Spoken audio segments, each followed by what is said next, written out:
नमः शिवाय। भक्तजनों, आज हम बात करेंगे द्वादश ज्योतिर्लिंगों में से दूसरे ज्योतिर्लिंग श्री मल्लिकार्जुन के बारे में। हमने इसके पहले वीडियो में पहला ज्योतिर्लिंग श्री सोमनाथ के बारे में बात की थी। दोस्तों, हम सभी 12 ज्योतिर्लिंगों के बारे में आगे चल के बात करेंगे, उनकी कथा सुनाएंगे, बताएंगे इस वीडियो के माध्यम से। लेकिन आप लोग थोड़ा सपोर्ट करें, इस चैनल को सब्सक्राइब करें। आप लोगों का सपोर्ट मिलेगा तो हम नई नई धार्मिक कहानियां आप लोगों के समक्ष वीडियो के माध्यम से डालते रहेंगे। यह कहानी केवल गणेश और कार्तिकेय के विवाद की नहीं है। यह कथा है बुद्धि बनाम बल, त्याग बनाम अहंकार और अंत में माता पिता के प्रेम से प्रकट हुए एक ऐसे ज्योतिर्लिंग की जिसके दर्शन मात्र से पाप कट जाते हैं, भक्ति मोक्ष की राह दिखाने लगती है। श्री मल्लिकार्जुन ज्योतिर्लिंग, यह ज्योतिर्लिंग आंध्र प्रदेश में कृष्णा नदी के तट पर श्रीशैल नाम के पर्वत पर स्थित है। इस मंदिर का महत्व भगवान शिव के कैलाश पर्वत के समान कहा गया है। इस पर्वत को दक्षिण भारत का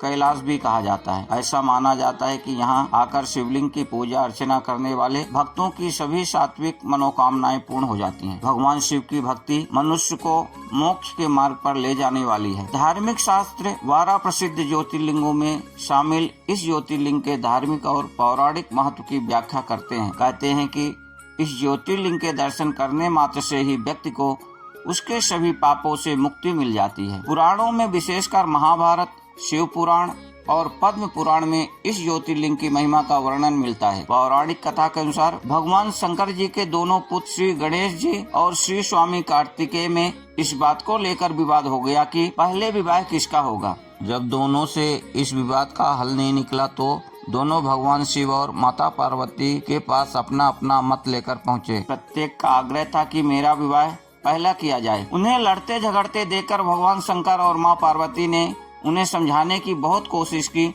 लेकिन सफलता नहीं मिली। जब दोनों नहीं माने तो भगवान शिव और माता पार्वती ने विवाद सुलझाने का एक उपाय निकाला और उनसे कहा कि तुम दोनों में से जो पहले पूरी पृथ्वी का चक्कर लगाकर यहाँ वापस आ जाएगा, उसी का विवाह पहले किया जाएगा। माता पिता से विवाह का हल पाकर दोनों को बहुत प्रसन्नता हुई। श्री स्वामी कार्तिकेय का वाहन मयूर है, इसलिए वह तो सुंदर कार्य पूरा करने के लिए दौड़ पड़े। लेकिन गणेश जी के लिए तो यह कार्य बड़ा ही कठिन था, क्योंकि एक तो इनकी काया स्थूल थी, दूसरे उनका वाहन भी मूषक था, जो कि बहुत धीमी गति से चलने वाला प्राणी है। भला वह दौड़ में स्वामी कार्तिकेय को किस प्रकार हरा पाते। लेकिन उनकी काया जितनी स्थूल थी, बुद्धि उससे कहीं अधिक तेज थी। उन्होंने प्रतियोगिता जीतने का एक सरल उपाय खोज निकाला। उन्हें यह बात भली भांति पता थी कि शास्त्रों में माता पिता को पृथ्वी के समान बताया गया है। शास्त्रों के अनुसार शास्त्रों का अनुसरण करते हुए उन्होंने सामने बैठे माता पिता का पूजन करने के पश्चात उनकी प्रदक्षिणा करनी आरंभ कर दी। इस प्रकार उन्होंने पृथ्वी प्रदक्षिणा का कार्य पूरा कर लिया। उनका यह कार्य शास्त्रों के अनुसार उचित था, इसलिए शर्त के अनुसार माता पिता ने गणेश जी का विवाह रिद्धि और सिद्धि नाम की 2 कन्याओं से कर दिया। पूरी पृथ्वी का चक्कर लगाकर स्वामी कार्तिकेय जब लौटे तो उन्होंने देखा कि गणेश जी का विवाह तो हो चुका था और वह शर्त हार चुके हैं। गणेश जी की बुद्धिमानी और चतुराई देखकर स्वामी कार्तिकेय नाराज हो गए, क्रौंच पर्वत पर चले गए। पुत्र मोह के कारण माता पार्वती वहां उन्हें मनाने पहुंची। पीछे से शंकर भगवान जी वहां पहुंचकर ज्योतिर्लिंग के रूप में प्रकट हुए और तब से मल्लिकार्जुन ज्योतिर्लिंग के नाम से प्रसिद्ध हुए। यहाँ पर मल्लिका का अर्थ है माता पार्वती और अर्जुन का अर्थ है भगवान शिव। मल्लिकार्जुन ज्योतिर्लिंग के बारे में एक दूसरी भी कथा प्रचलित है। इस कथा के अनुसार इस शैल पर्वत के नजदीक किसी समय राजा चंद्रगुप्त की राजधानी हुआ करती थी। उनकी राजकन्या किसी विपत्ति में उलझ गई थी। विपत्ति विशेष के निवारण हेतु वह कन्या राजा के महल को छोड़कर पर्वतराज की शरण में पहुँच गयी और वहाँ पर आश्रम बनाकर रहने लगी। वह ग्वालों के साथ कंदमूल खाकर और दूध पीकर जीवन यापन करती थी।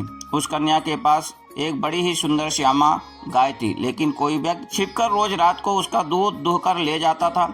एक दिन संयोगवश उस राजकन्या ने चोर को दूध दुहते देख लिया और क्रुद्ध होकर उस चोर की ओर दौड़ी, किंतु गाय के पास पहुंचकर उसके आश्रय का ठिकाना नहीं रहा। उसे वहाँ शिवलिंग के अतिरिक्त और कुछ दिखाई नहीं दिया। राजकुमारी ने कुछ समय पश्चात उस शिवलिंग पर एक विशाल मंदिर का निर्माण करवाया। यही शिवलिंग मल्लिकार्जुन के नाम से प्रसिद्ध है।